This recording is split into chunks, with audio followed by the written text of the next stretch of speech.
Hi friends, ఇదైతే చాలా special and simple recipe. ఎందుకంటే చిన్నప్పుడు మా నాన్నమ్మ ఎప్పుడు ఈ ఆకుకూర తాలింపు చేసేది మాకు.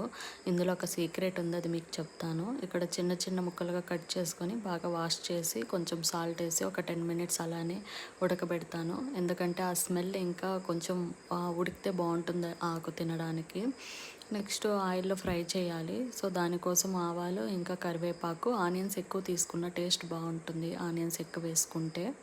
ఇంక ఇవన్నీ ఫ్రై అయిన తర్వాత ఆల్రెడీ మనం ఉడకబెట్టుకున్న ఆకు ఉంది కదా, దాన్ని కూడా ఇందులో వేసి ఒక 7-8 మినిట్స్ అలా ఫ్రై చేస్తే కొంచెం ఆ వాటర్ అంతా వెళ్ళి ఆకు బాగా ఫ్రై అవుతుంది. ఇక్కడ ఒక సీక్రెట్ అని చెప్పా కదా, అది ఇప్పుడు వేస్తాను చూడండి. ఇదే చెనిగ్గింజల కారపొడి. సో ఇదంటే మా ఇంట్లో అందరికీ ఇష్టము, అందుకే నేను చాలా ఎక్కువ వేసుకున్నాను ఇక్కడ. ఫైనల్గా చూడండి ఎంత టేస్టీగా ఉందంటే ఫ్రెండ్స్, చాలా బాగుంది. Please subscribe to my channel for more videos. Thank you.